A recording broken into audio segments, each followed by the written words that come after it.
Bien-aimés dans le Seigneur, ce matin, nous sommes venus nous entretenir avec vous. Nous voulons faire un enseignement sur la vie du couple, ou précisément sur le mariage.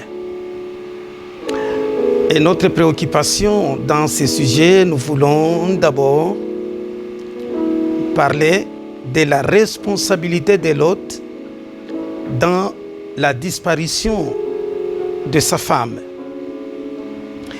C'est une histoire que nous lisons souvent dans la Bible et parfois on tire à boulet rouge sur la femme de l'hôte, une femme irresponsable, une femme qui n'a pas d'oreille, une femme qui n'est pas soumise. On reproche beaucoup cette femme-là. Et ce qui est intéressant encore, lorsque vous lisez dans la Bible, on ne cite même pas son nom. Plusieurs années plus tard, Jésus va revenir sur cette histoire dans l'évangile de Luc. Il dit, souvenez-vous de la femme de Lot. Mais cette femme-là avait quand même un nom. Mais personne ne cite son nom. C'est comme si n'avait pas tellement d'importance ou comment. Mais tout le monde veut focaliser leurs préoccupations sur ce qui est arrivé à la femme, tout en responsabilisant la femme. Avant qu'on aille très loin, je voudrais qu'on lise la parole de Dieu dans l'évangile, dans les livres de Genèse. Nous sommes au chapitre 19. Je vais lire rapidement avec vous le verset 26, ou soit de verset 23 à 26. Genèse 19, 23 à 26. Le soleil s'est levé sur la terre lorsque Lot entra dans Soar. Alors l'Éternel fit pleuvoir du soufre et du feu sur Sodome et sur Gomorrhe. Cela venait du ciel, de la part de l'Éternel. Il détruisit ces villes, toute la plaine, tous les habitants de villes et les plantes du sol. La femme de Lot regarda en arrière et se transforma en statue de sel. Voilà, le verset 26, ça va beaucoup nous intéresser. La Bible a pris le soin de nous dire que la femme a regardé derrière pour se transformer en statue de sel. L'histoire est connue. Comment vivait Lot dans cette ville-là de Sodome. Lot a fait un travail louable en accueillant les anges de Dieu. Il a trouvé grâce auprès de ces gens-là qui lui ont demandé de se sauver, de sortir de la ville. Non seulement lui et sa femme et ses enfants, tout ce qui lui était cher, qu'ils sortent et qu'ils s'en aillent. Et lorsqu'ils sont sortis, avec la recommandation de ne pas s'arrêter en chemin, de ne pas regarder en arrière. Donc ils doivent continuer à marcher sans s'arrêter. Ils doivent continuer à marcher sans regarder en arrière. Et ici, il y a un élément très très capital que vous devez tenir en compte lorsque vous voulez juger cette femme. C'est le verset 23 qui nous dit « Le soleil s'est levé sur la terre lorsque Lot entra dans Soar. » C'est pour vous dire, bien-aimés dans le Seigneur, que Lot et sa famille ont marché, ou on peut dire, on a couru toute la nuit. On ne sait pas à quelle heure ils sont sortis de Sodome. Mais la Bible nous parle seulement quand ils entraient dans cette petite ville-là, ou dans ce petit village de Soar, que le soleil s'est levé. C'est-à-dire le soleil, il était maintenant le matin, pour dire que cette femme et les deux filles, y compris Lot, ils ont marché ou ils ont couru toute la nuit. Quelles sont les conséquences lorsque quelqu'un marche toute la nuit? il accuse des fatigues. C'est ici où nous responsabilisons Lot. Voyons rapidement avec vous, dans l'évangile et dans le livre des Éphésiens, nous sommes au chapitre 5. Vous allez voir quelque chose d'intéressant chaque fois que nous lisons la Bible. Au chapitre 5, et nous lisons le verset 23. Car le mari est le chef de la femme, comme Christ est le chef de l'Église, qui est son corps et dont il est le sauveur. Bien-aimés dans le Seigneur, voilà ici l'apôtre Paul vient responsabiliser, il vient signifier à l'homme la position qu'il occupe dans la famille, que ce n'est pas n'importe quelle position, que l'homme est le chef de la femme. Dans la famille, c'est l'homme qui est le chef. Bien sûr, j'ai voulu utiliser cette expression chef parce que c'est ce qui est connu de tous. Plusieurs retiennent que c'est là. Et moi, je tiens à vous dire que dans la Bible, dans ce texte, il ne s'agit pas d'un chef, mais le mot qui est utilisé, le mot grec, c'est képhalé, pour dire la tête. Que l'homme est la tête de la femme. Alors, si on a rendu par chef, c'est parce que la tête, c'est le commandement. C'est là où il y a la direction de tout. C'est la tête qui est là. C'est ainsi qu'on a dit que l'homme est le chef. Bien-aimé dans le Seigneur, je ne suis pas contre que l'homme soit le chef. Mais ici, je voudrais relever un point très important. Ce n'est pas un chef qui domine. Ce n'est pas un chef qui écrase. Ce n'est pas un chef qui donne la mort. Mais lorsque Dieu donne la responsabilité à l'homme comme chef, alors nous devons comprendre quel est le rôle d'un chef. Non seulement dans la famille. Bien sûr, ici nous allons parler de la famille. L'homme est le chef, c'est-à-dire le chef est celui qui sécurise. Le chef est celui qui protège. Un chef est celui qui veille sur son territoire. Un chef fournit le nécessaire à ce sujet. Voilà un chef. Et lorsque Dieu dit que l'homme est le chef de la femme, c'est-à-dire c'est la responsabilité de l'homme de veiller sur sa femme, de sécuriser sa femme, de protéger sa femme. Ce n'est pas qu'on doit abandonner la femme et la rejeter. L'homme doit surveiller, doit veiller, doit sécuriser sa femme. Mais bien-aimés dans le Seigneur, maintenant, considérons, selon cette recommandation, que Lot était le chef de sa femme. Et maintenant, moi, je me pose la question, où était Lot lorsque sa femme avait disparu? Où était Lot lorsque sa femme était devenue une statue de sel? Où était Lot? Qu'est-ce que Lot avait fait? Quelle était la responsabilité de Lot quand il marchait? Et nous pouvons même aller très loin en nous posant la question, quelle était la position de la femme par rapport à son mari Lot? Je suppose, un bon mari devrait tenir la femme dans sa main et courir ensemble. Et s'il faut marcher, on marche. L'homme parfois est rapide, la femme est faible par nature. Je ne parle pas de la faiblesse intellectuelle comme non, sur le plan physique. L'endurance de l'homme et de la femme, ce n'est pas peut-être la même chose. Cette femme avait besoin de l'appui de son mari. Mais le mari peut-être n'a pas pris le soin de veiller sur sa femme. Mais bien-aimés dans le Seigneur, je vais y revenir rapidement. Je vais vous lire un autre texte. Non pour charger l'autre, mais pour que vous puissiez comprendre ce que nous allons partager avec vous ce matin que c'est vraiment capital. Nous sommes dans 1 Pierre chapitre 3 et le verset 7.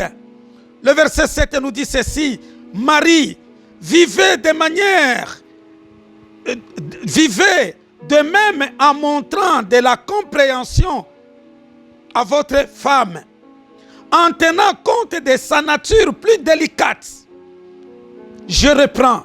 En tenant compte de sa nature plus délicate, montrez-lui de l'estime, car elle doit hériter avec vous de la grâce et de la vie. Agissez ainsi, afin que rien ne fasse obstacle à vos prières. Bien-aimés dans le Seigneur. Ici, la Bible demande à tous les hommes et à tous les maris de se montrer délicate, de se montrer, par contre, je voulais dire, de se montrer compréhensif à l'égard de la femme, parce que sa nature est vraiment délicate. Mais bien aimé, ici, lorsque Pierre évoque cette nature délicate, ce n'est pas par rapport à son niveau intellectuel. Non, il parle de sa faiblesse physique. Que cette femme a des faiblesses. Elle a besoin d'être protégée devant l'agression. C'est son mari qui doit la protéger. Devant des menaces, c'est son mari qui est là, qui est appelé à le protéger. Maintenant, posez-nous la question: où était Lot quand sa femme avait disparu? Vous allez vous rendre compte que Lot a beaucoup pris soin de ses deux filles que de prendre soin de sa propre femme. Ici, je vais m'expliquer, bien-aimés dans le Seigneur, vous qui nous suivez de partout. Ça, d'après mon expérience, ce que j'ai constaté dans la vie, les hommes s'occupent plus des enfants que de leurs propres femmes. Où était Lot? Moi, je suppose que quand il marchait, Lot pouvait tenir ses deux filles entre ses deux mains, l'une à droite et l'autre à gauche, et on courait. Il n'était pas interdit de jeter un coup d'œil à gauche ou à droite. Ce qui était interdit, c'était de regarder en arrière et de s'arrêter. Et maintenant, quand l'autre avançait avec ses deux enfants, il pouvait les encourager. Avancez, avancez. Nous sommes tout prêts à arriver. Prenez courage. Celui qui veut reculer, qui veut s'arrêter, l'autre les tire pour avancer. Et à ce moment-là, on laisse la femme. Moi, je suppose que la femme était derrière et l'autre ne savait même pas quand est-ce que sa femme avait disparu. Cette femme, en courant, n'oubliez pas que cette femme avait aussi ses frères, avait peut-être des amis, des connaissances dans le deux villes. La femme pouvait aussi avoir de l'amour, de la compassion envers ses proches qui mouraient. Mais bien aimé, parce qu'elle était seule, elle n'avait personne pour l'encourager. Elle n'avait personne pour les pousser d'aller de l'avant. Elle est restée seule. Et l'autre s'est contentée de protéger les deux filles pour aller avec eux en oubliant la mère de ses enfants. Mais bien aimés dans le Seigneur, j'ai donné que le décor de ce texte biblique que nous venons de lire. Je voudrais maintenant que nous puissions faire un peu la pratique d'une manière générale. J'ai parlé des pasteurs, j'ai parlé de tous les mariés. Je prends l'exemple de nous les pasteurs. Voilà notre attitude, voilà notre comportement. Chers pasteurs, vous qui me suivez de partout, je ne suis pas contre vous, je suis pasteur comme vous, mais je relève notre défaut d'une manière générale. Voilà ce que nous faisons, nous les pasteurs, vis-à-vis des brebis. Lorsqu'un fidèle arrive, il te pose la question: pasteur, je n'ai pas bien compris ce verset, est-ce que tu peux m'aider? Le pasteur prend tout le temps d'expliquer le verset. Il prend même les encyclopédies, les commentaires, les dictionnaires pour expliquer aux fidèles de comprendre mieux les Écritures. Ce qui est une très très bonne chose. Mais regardons maintenant, cher pasteur, qu'est-ce que nous faisons de nos épouses? Lorsque notre épouse s'approche à côté de nous, il dit, chérie, je n'ai pas compris ces versets, est-ce que tu peux m'expliquer? D'une manière générale, nous n'avons pas le temps. Oh, écoutez chérie, nous allons voir ça après. Pour le moment, je suis préoccupé à autre chose.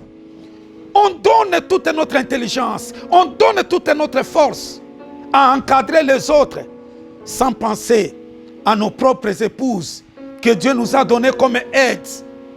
Et nous, qui allait maintenant le protéger? Qui allait les former?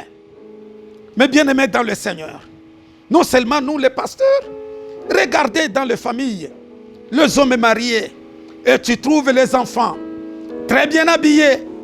Le papa, quand il revient, il s'occupe d'eux avec la résolution des devoirs, de ceci, de cela. Il veille sur leur formation, ce qui est une très bonne chose. Et pendant ce temps où se trouve la mère de ces enfants-là, elle est abandonnée, seule. Qui s'occupe de sa formation? Personne. Je ne dis pas qu'il ne faut pas veiller sur nos enfants, mais il faut équilibrer les choses. Tu es le premier responsable de ton foyer. Tu es le premier responsable de ta femme. C'est toi le chef. Tu dois les protéger, tu dois les soutenir. Quand on grandissait, il y avait une histoire là qu'on nous racontait pour nous faire rire. On nous dit, vous êtes dans une pirogue sur une rivière et vous êtes en train d'avancer. Et dans la pirogue, il y a toi, il y a ta femme, il y a ton père et il y a aussi ta mère. Et en avançant, le pirogue, ou la pirogue a chaviré. Et on vous présente une seule pirogue à côté là, où il faut sauver une seule personne. Donc vous êtes là qu'à deux. Vous voyez à côté, à droite, votre mère qui est en train de mourir. Vous regardez de l'autre côté, c'est votre papa qui est en train de mourir. Et vous regardez en face de vous, il y a votre femme qui est en train de mourir. Et vous n'avez la possibilité que de sauver une seule personne. On pose la question, qui de ces trois-là allez-vous sauver? Un jour, pendant l'enseignement du mariage, j'avais dit à l'assemblée tout entière et à ces frères-là qui s'est mariés, ses parents étaient dans la salle, je dis ne vous occupez pas de vos parents. Vous devez sauver d'abord votre femme. Et votre papa fera aussi le mieux pour sauver sa femme. Chacun va sauver sa femme. Parce que tu es le chef de ta femme. Je ne dis pas qu'on ne doit pas aimer les parents. Je dois les aimer, les soutenir, les assister en tout. Mais parce qu'il y a un choix entre ma mère et ma femme, je sauve ma femme. C'est l'engagement que Dieu m'a donné. C'est la responsabilité que Dieu m'a donnée. Je ne dois pas laisser mourir ma femme. Et moi, ça m'étonne, surtout dans les pays africains, où la femme, d'une manière générale, qui est chosifiée, malheureusement, si elle perd son mari, c'est cette femme qui est traumatisée, c'est cette femme qui est menacée. Vous les hommes, vous devez vous lever et sauver et défendre cette femme-là. C'est votre responsabilité que Dieu vous a donnée, bien-aimés dans le Seigneur. Chers amis, vous qui me suivez, vous devez revoir vos responsabilités. Si ça ne marche pas avec le comportement de ta femme, il ne faut pas dire que non, la femme n'a pas d'oreilles. Non, cette femme a les deux oreilles comme toi. N'est-ce pas, on a toujours dit qu'il n'y a pas de mauvaises troupes, il n'y a que de mauvais chefs. Est-ce que ce n'est pas ta responsabilité? Nous nous préoccupons de beaucoup d'autres choses. C'est vrai, c'est mieux de veiller sur la vie de l'Église. C'est mieux de faire ceci, cela, de rendre visite. Et qui va s'occuper de ta femme? Qui va s'occuper de cette femme-là? Et je peux vous étonner. Un jour, j'étais le nom de l'assemblée. Le pasteur appelle un des anciens, un de ses collaborateurs. Il dit non, c'était pendant la prédication, il pose la question. Mais tel ancien, notre jolie sœur là dans l'église aujourd'hui, je ne l'ai pas vue. Il y a une femme là très jolie dans l'église. Je ne l'ai pas vue aujourd'hui. Elle est où? Et l'homme de Dieu, lui aussi regarde dans la salle. Il ne savait pas que le pasteur l'avait piégé. Le pasteur voulait voir parce que le pasteur avait un enseignement à donner. Et l'ancien regarde dans la salle, il regarde à gauche. Il dit au pasteur, non, il n'est pas venu. Il n'est pas là. Et le pasteur lui dit que, mais toi tu es quelle sorte de mari? Ta femme est là. La meilleure femme dans l'église, c'est ta propre femme. Comment toi tu as oublié la beauté de ta femme? Tu as regardé, donc toi tu regardes ailleurs. Tu n'as jamais vu ta femme. Bien-aimé dans le Seigneur, vous qui me suivez, c'est à nous, les hommes, de revaloriser nos femmes. Nous devons les défendre à tout prix. Nous ne devons pas accepter qu'on crache sur eux.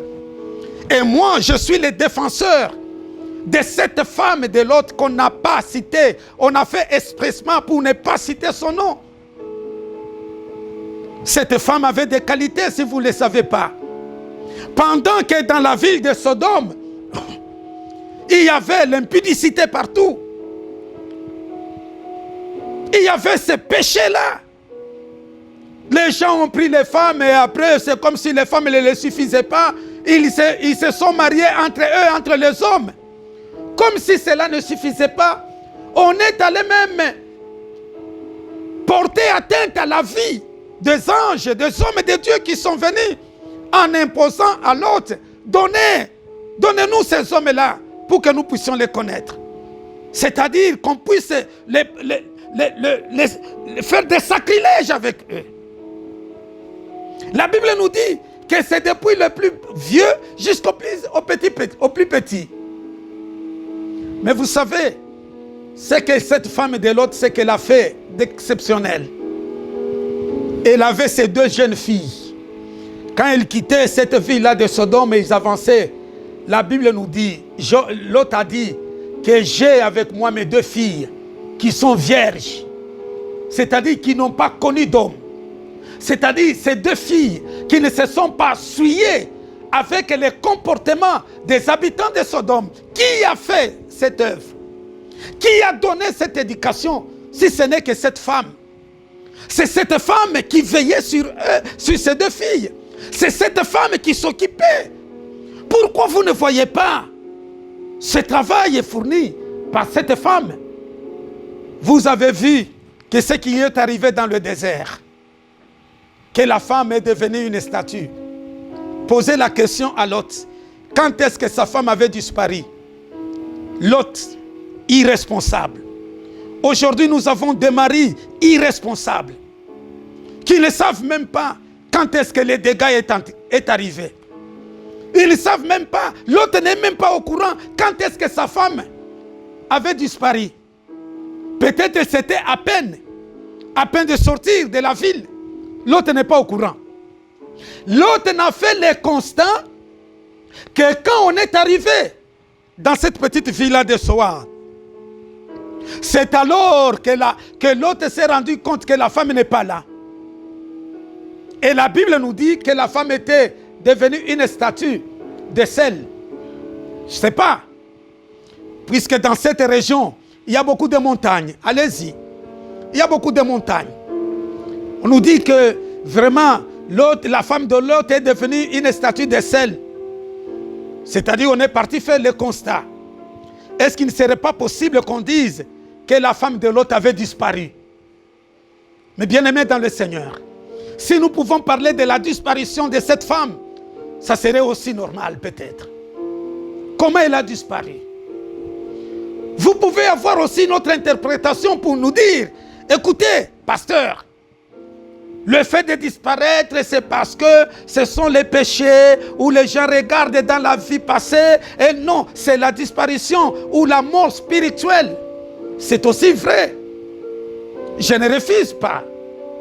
Mais moi, si vous pouvez me répondre, où était l'autre? Si la femme a connu ses problèmes spirituels, vous allez vous rendre compte qui était le pasteur de cette femme. N'est-ce pas son mari Lot? L'absence de cette femme, la disparition de cette femme a apporté les conséquences irréparables. Lot a commis ce qui était commis en Sodome. À cause de la disparition de sa femme.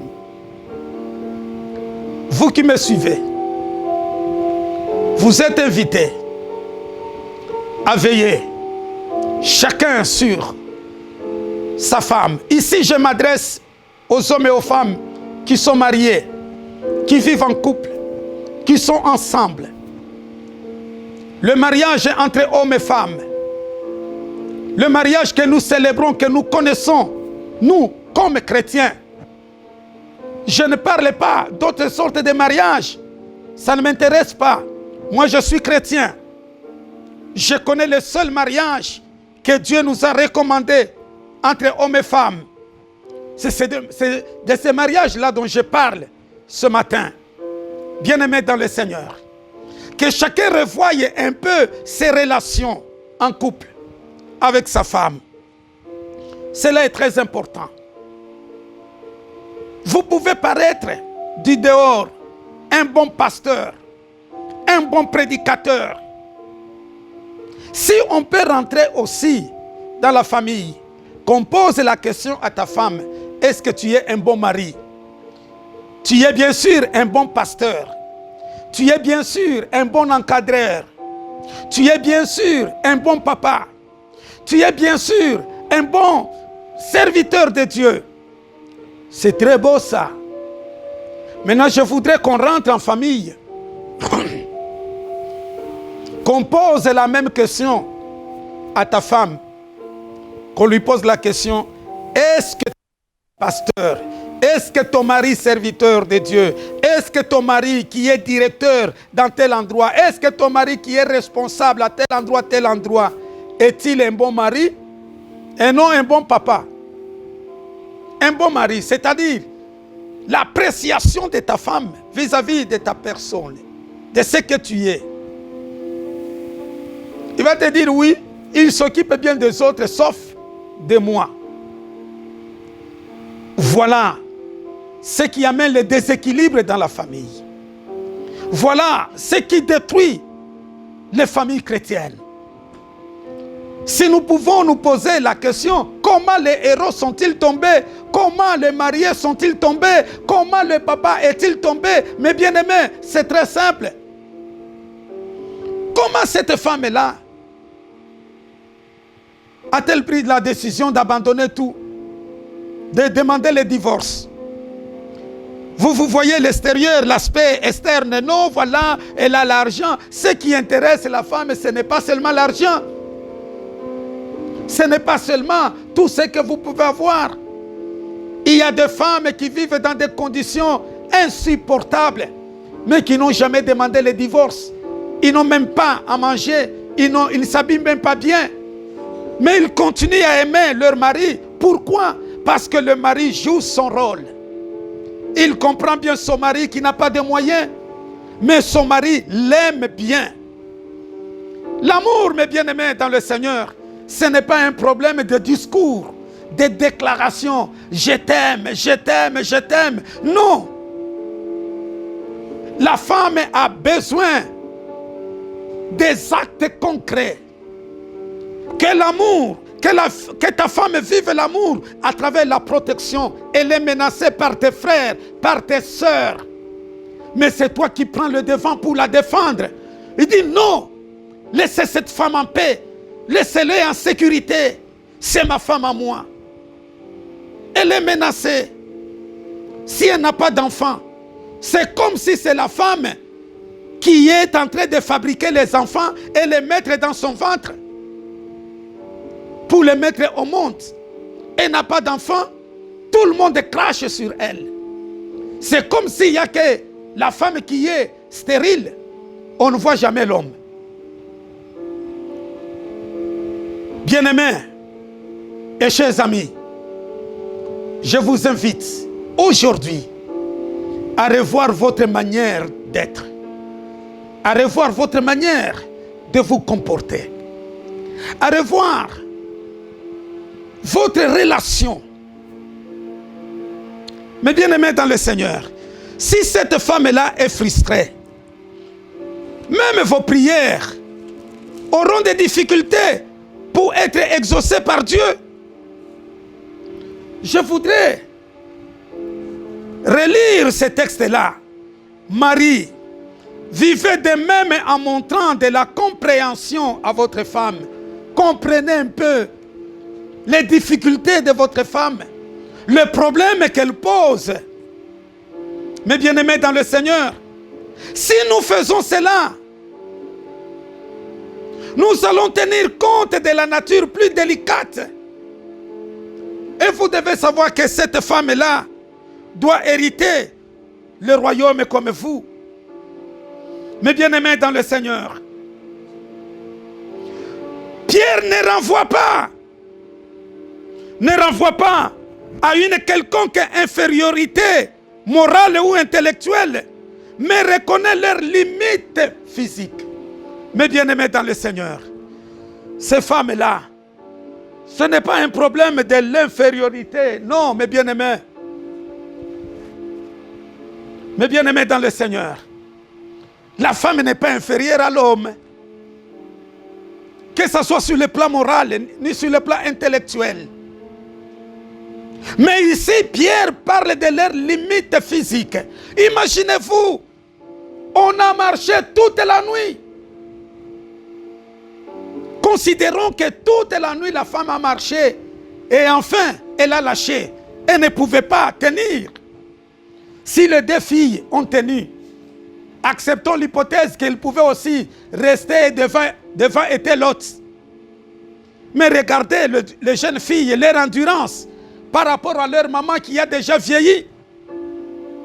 Qui pouvait encourager cette maman-là si ce n'est que son mari? Le mari pouvait même ralentir. Au lieu de continuer, parce qu'il n'était pas interdit de ralentir la course. Ce qui était interdit, c'était de s'arrêter et de regarder en arrière. L'autre pouvait ralentir pour attendre sa femme, jusqu'à ce qu'elle voie sa femme. Et si elle pouvait prendre du temps, même si vous me dites que l'ordre était pressant, qu'il fallait avancer, c'était que par grâce que Dieu leur avait accordé cette ville-là. Oh oui, mes bien-aimés, si réellement vous aimez, vous supporterez, vous aimerez. Regardez pour terminer, vous les hommes, vous allez observer comment vous marchez avec vos femmes en cours de route. Vous sortez ensemble de la maison, une bonne chose. Et quand vous êtes seulement dehors, vous avancez un pas, deux pas, trois pas, et les femmes, comme d'habitude, elles ne manquent pas à dire, elles portent des longs talons, parfois difficiles d'avancer. Et tu vas te retrouver que l'homme a pris déjà la distance vis-à-vis de sa femme, et la femme est restée derrière. Et vous ne savez pas, vous pouvez vous lever pour dire, ah, cette femme est trop faible, pourquoi elle ne marche pas rapidement? Mais vous courez, vous vous mettez dans l'insécurité vous-même. Parce que vous ne savez pas ce que la femme entend de derrière. Peut-être il y a les hommes des quartiers qui l'ont vu. Toi, tu es déjà devant. On commence à siffler derrière. On commence à faire les éloges. Oh, tu es jolie. Oh, tu es belle. Oh, tu marches très bien. Toi, tu n'écoutes pas ces choses. Tu l'as exposé. Qui l'a exposé? C'est toi. Aujourd'hui, beaucoup d'hommes ont exposé leurs propres femmes. Ils l'exposent sans protection. Laissez-moi vous dire, si toutes les femmes du monde pouvaient venir chaque matin ou chaque soir raconter à leur mari ce qu'ils entendent tout au long de la journée, aucun homme ne restera avec une femme. Parce que ces femmes qui se rendent au marché, avant d'arriver au marché, savez-vous combien d'hommes l'ont vanté en cours de route, ce que toi tu n'as jamais fait? Non, elle marche très bien. Elle parle très bien. Elle fait ceci, elle fait cela. C'est que toi, tu n'as jamais fait. Et maintenant, quand elle est en danger, mes bien-aimés, nos épouses ont besoin aussi d'entendre les éloges. Quand elle s'habille, tu dis non, tu es bien habillée, chérie. Quand elle marche, tu dis non, tu marches très bien, chérie. J'ai encore l'envie de te voir encore marcher. Est-ce que tu peux passer devant que je voie comment tu marches? La femme a besoin d'écouter ça. Mais écoute ce que toi tu as toujours fait. C'est quand la femme d'autrui passe. Eh non, ma soeur, tu es très bien habillée. Hein? Mais ta femme ne l'a jamais entendu. Quand elle a fait, elle est bien coiffée, elle a dit non, non, non, ma femme. Ça, ma soeur, ça c'est vraiment extraordinaire. On t'a bien arrangé. Mais ta femme a besoin aussi d'un tel discours. Pourquoi tu les réserves seulement chez l'autre? Mais bien aimés dans le Seigneur, notre intervention de ce matin se résume dans la responsabilité de l'homme. Nous voulons que chacun soit responsable. Que chacun soit responsable et qu'il joue réellement son rôle. Ne soyons pas là pour condamner que les femmes n'écoutent pas, les femmes n'écoutent pas, les femmes n'ont pas d'oreilles. Non, je ne vois pas une seule femme qui n'a pas d'oreilles. Elle a les oreilles, les deux oreilles, elle a ça. C'est à toi de lui parler. Joue ton rôle comme chef. Que l'Éternel Dieu vous bénisse. Que l'Éternel Dieu vous soutienne. Que l'Éternel Dieu vous permette vraiment d'être en paix dans votre couple. Au nom de notre Seigneur Jésus, nous venons ici de parler. Amen.